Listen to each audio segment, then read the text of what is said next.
JEE preparation में हम सब गलतियां करते हैं एंड कुछ गलतियां जो तुम्हारे सीनियर्स थे जिनने तुमसे पहले जेई दिया था उनने भी करी थी।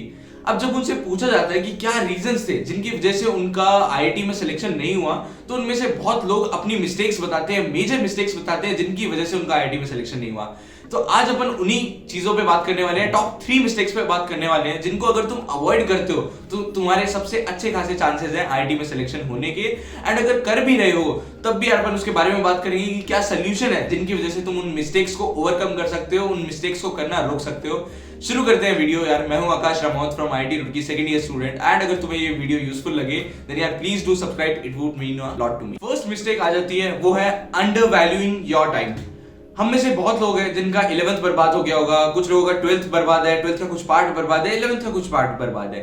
अब ये सारी प्रिपरेशन में होल्स होने के बाद हमें लगता है कि यार क्योंकि हमारी जेई प्रिपरेशन अच्छी नहीं जा रही है तो शायद ही हम आईआईटी में सिलेक्शन हो पाए हमारा, क्योंकि प्रिपरेशन अच्छी नहीं जा रही और आईआईटी में सिलेक्शन निकालने के लिए तुम्हारी प्रिपरेशन बहुत अच्छी होनी चाहिए। एंड इसी वजह से हमारा जो आगे वाला टाइम है उसके अपन इंपॉर्टेंस नहीं देते, उसको उसकी वैल्यू अपन इतनी नहीं करते हैं, क्योंकि अपन सोचते हैं कि यार अब आगे वाले टाइम में कितनी मेहनत कर लूंगा, कौन सा आईआईटी में सिलेक्शन हो ही जाएगा।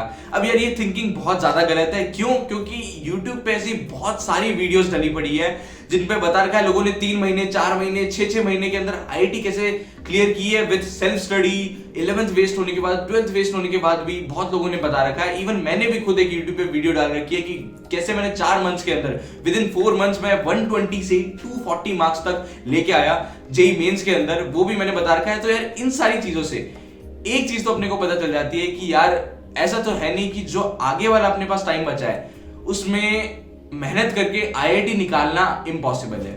ये तो केस बिल्कुल नहीं है। तो अभी अपने को क्या करना है, अभी अपने टाइम की जो वैल्यू है वो हमें समझनी है, क्योंकि मेहनत करेंगे ना तो अभी भी टाइम है कि अपन आईआईटी निकाल सकते हैं, क्योंकि पास्ट में ऑलरेडी ये चीज लोगों ने कर ली है। फ्यूचर में भी कुछ लोग हैं जो ये करने वाले हैं। तुम्हें बस इतना इंश्योर करना है कि फ्यूचर में जो लोग करने वाले हैं, जो लोग आईआईटी निकालने वाले हैं कम टाइम के अंदर, उनमें से एक तुम हो। आगे बढ़ने से पहले एक अमेजिंग बात तुम्हें बताना चाहूंगा और वो ये है कि अनअकैडमी की तरफ से एक मेगा ऑफर आ रहा है जिसमें तुम्हें 45 डेज का अनअकैडमी प्लस सब्सक्रिप्शन, जो कि पहले थाउजेंड्स ऑफ रुपीज में आता था, अब मिल रहा होगा 299 रुपीज में। एंड उसमें भी अगर तुम मेरा कोड यूज करते हो AIR10 तो तुम्हें 10% ऑफ मिल जाएगा, यानी कि अब तुम्हारा सब्सक्रिप्शन हुआ 269 रुपीज का। और इस 269 रुपीज में तुम प्लस सब्सक्रिप्शन लेके अपने फेवरेट बैच में एनरोल कर सकते हो एंड इंडिया के टॉप एजुकेटर्स से पढ़ सकते हो, उनसे लाइव इंटरेक्ट कर सकते हो, डाउट्स वगैरह पूछ सकते हो, और साथ ही में टेस्ट और क्विजेस भी दे सकते हो जिसमें तुम्हें लाइव अपनी टेस्ट रैंकिंग्स वगैरह ऑल ओवर इंडिया दिख रही होगी। सारी लिंक्स हैं वो डिस्क्रिप्शन में गिवन है एंड ये ऑफर 30th ऑफ अप्रैल तक ही वैलिड है। तो don't forget to check them out, don't forget कि तुम इनमें एनरोल करो and let's crack it. Second mistake है वो है not planning every day.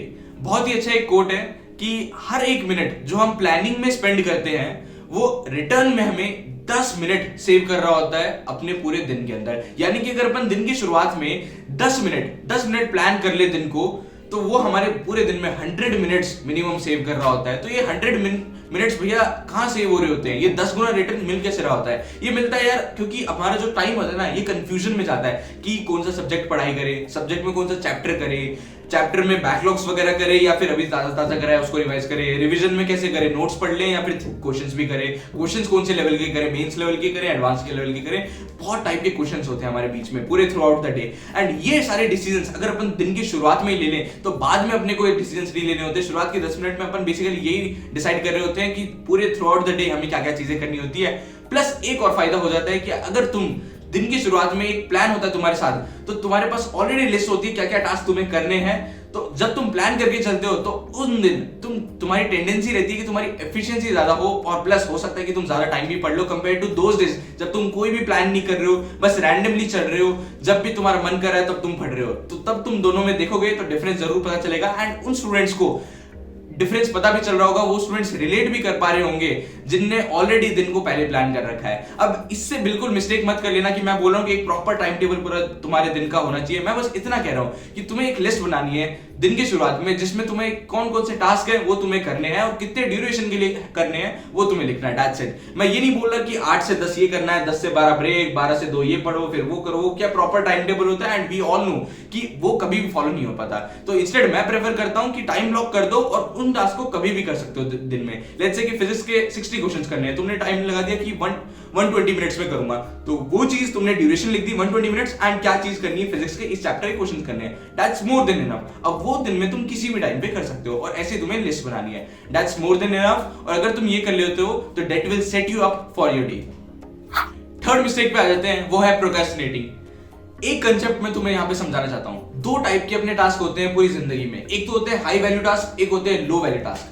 High value task वो होते हैं बेसिकली अगर तुम 1 साल बाद, 2 साल बाद, 5 साल बाद अपने फ्यूचर में देखोगे तो जो भी तुम्हारी सक्सेस होगी, जो भी तुम्हारी इंप्रूवमेंट्स होगी, वो उन्हीं की वजह से होगी, उन हाई वैल्यू टास्क को करने की वजह से ही होगी। और low value task on the other hand होते हैं जिनकी वजह से 1 साल बाद, 2 साल बाद, 5 साल बाद तुम्हारे कोई इंप्रूवमेंट है वो उनकी वजह से नहीं होगी जो तुमने लो टास्क किए होंगे। तो हाई वैल्यू टास्क का एग्जांपल दे सकता हूं, जैसे कि तुम्हारी अभी आईआईटी जेईई की प्रिपरेशन है, वो एक हाई वैल्यू टास्क में आती है। उससे रिलेटेड जो भी तुम पढ़ रहे हो वो हाई वैल्यू टास्क में आते हैं। क्यों? क्योंकि 2 साल बाद तुम्हें एक अच्छा कॉलेज उसी की वजह से मिल रहा होगा, और 6-7 साल बाद जो भी तुम्हें प्लेसमेंट मिलेगी, अच्छी खासी अपॉर्चुनिटीज मिलेगी, वो अभी शुरुआत में इस काम को करा है तुम्हें तभी तो मिल रही होगी। अब ऐसे ही तुम्हें आइडेंटिफाई करने और कौन कौन से टास्क है हाई वैल्यू टास्क जो कि तुम्हारी हेल्प कर सकते हैं। जैसे कि एक है एक्सरसाइज करना डेली, या फिर योगिक एक्सरसाइज करना, मेडिटेट वगैरह करना, जिनसे तुम्हें बॉडी में यानी कि फिजिकली इंप्रूवमेंट हो, एंड वो भी तुम्हारा हाई वैल्यू टास्क में आ जाता है। अब बात कर लेते हैं लो वैल्यू टास्क की। तो लो वैल्यू टास्क में बहुत सारे टास्क आ जाते हैं। पहली काइंड ऑफ टास्क होते हैं जो कि तुम्हें घर में कोई काम करना होता है। अब वो काम वगैरह करने होते हैं, वो हमें करने तो पड़ेंगे, उनको ऐसा तो नहीं है कि अपन बोल दे कि नहीं कर सकते। तो व्हाट यू कैन डू, पहली चीज है कि किसी को डेलीगेट कर दो। डेलीगेट कर दो यानी कि किसी और मेंबर को, घर के किसी और मेंबर को वो काम करने के लिए बोल दो। अब लेट्स से कोई ऐसा काम आ गया है जो कि तुम ही कर सकते हो, तुम्हें ही करना है, तो वहां पे एक टर्म बताता हूं वो तुम यूज कर सकते हो, वो है क्रिएटिव प्रोक्रेस्टिनेटिंग। तो क्रिएटिव प्रोक्रेस्टिनेटिंग का कंसेप्ट बेसिकली ये है कि जो भी तुम्हें ऐसा टास्क मिल रहा है उसको क्रिएटिवली प्रोक्रेस्टिनेट करो उस टाइम के लिए जिस टाइम पे तुम इसको कर सकते हो। यानी कि लेट्स से कि तुम्हें अभी काम मिला है और तुम अभी पढ़ रहे हो, तो तुम उसको बोलो कि जो नेक्स्ट ब्रेक है उस टाइम में मैं कर लूंगा काम, और जो ब्रेक्स हैं उनमें ये सारे टास्क जो तुम्हें करने ही पड़ेंगे उनको डालो और उनमें कर सकते हो। अब कुछ टास्क ऐसे हो जाते हैं जो कि यार जिनमें कोई भी अपने को वैल्यू नहीं दिख रही होती है और उनको करना अर्जेंट या इंपॉर्टेंट भी नहीं होता, जैसे कि घर के काम है उनको तो करना ही पड़ेगा। वो काम होते हैं फॉर एग्जाम्पल सोशल मीडिया पे स्क्रॉल करना, इंस्टाग्राम पे रील्स वगैरह स्क्रॉल करना, यूट्यूब पे भी वीडियोस वगैरह देखना और शॉर्ट्स वगैरह स्क्रॉल करना। ये सारे ऐसे टास्क होते हैं जो कि, या फिर पीसी पे गेम्स वगैरह खेलना, ये सारे ऐसे टास्क होते हैं जो कि अपन बेसिकली कोई भी हमारे अंदर जो इंप्रूवमेंट है इनकी वजह से तो बिल्कुल नहीं आ पा रहा होता है, और ये सारा टाइम अपना वेस्ट ही हो रहा होता है बेसिकली। तो इनके लिए भी तुम क्रिएटिव प्रोक्रेस्टिनेटिंग यूज कर सकते हो, यानी कि हफ्ते में ऐसे 1 या 2 स्लॉट्स फिगर आउट करना जहां पे तुम इन चीज को कर सकते हो। इन चीजों को करोगे कि यार मैं इंस्टाग्राम की रील्स तभी स्क्रॉल करूंगा जब मेरा हफ्ते में संडे को इस टाइम पे स्लॉट बना दिया, ये स्लॉट आएगा तभी करूंगा। या फिर एक और चीज कर सकते हो कि रिवॉर्ड सिस्टम लगा सकते हो। रिवॉर्ड सिस्टम बेसिकली क्या है कि दिन में अगर तुमने जो भी डेली टारगेट सेट किए हैं वो तुमने अचीव कर लिए हैं, तब तुम ये टास्क कर सकते हो। जैसे किसी को गेम खेलना पसंद है तो तब तुम गेम खेल सकते हो, किसी को रील स्क्रॉल करना पसंद है तो तुम रील स्क्रॉल कर सकते हो, किसी को चैटिंग्स वगैरह करना पसंद है तो तुम तब कर सकते हो। तो ये सारी चीजें तुम उसके बाद कर सकते हो, और ये बेसिकली आ जाता है क्रिएटिव प्रोक्रेस्टिनेटिंग वाले टर्म में। आई होप कि तुमने ये वीडियो यूजफुल लगी हो तुम्हें, एंड ये जो भी मैंने 3 मिस्टेक्स किए हैं वो तुम अब अवॉइड करोगे, एंड इनका जो सॉल्यूशंस है वो तुम जरूर ध्यान में रखना क्योंकि ये काम आने वाले हैं। एंड ट्राई करो कोई भी चीज जो तुम अभी इंप्लीमेंट नहीं कर रहे थे इन सॉल्यूशंस में से, उनको अभी इंप्लीमेंट करने की। एंड अगर कोई भी मिस्टेक है जो तुम अभी जेईई प्रिपरेशन में कर रहे हो लेकिन इस वीडियो में इंक्लूड नहीं हुई है, तो यार उसको कॉमेंट डाउन करना, क्या पता उसका सोल्यूशन तुम्हें कॉमेंट बॉक्स में ही मिल जाए। मिलते हैं नेक्स्ट वीडियो के लिए, तब तक के लिए बाय बाय, टेक केयर।